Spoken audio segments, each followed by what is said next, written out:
Аудит вашої енергії. Як же ранковий підйом у годину Творця, а це з 5 до 6 ранку.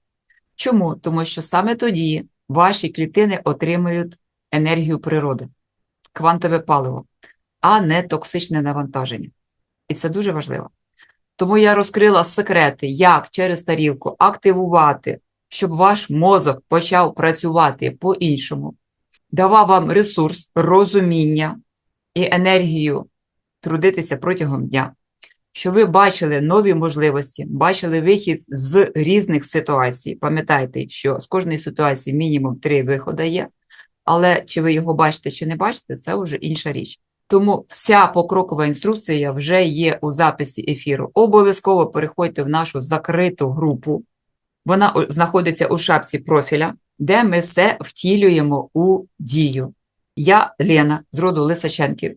Я створюю ваш баланс тіла, духу і руху.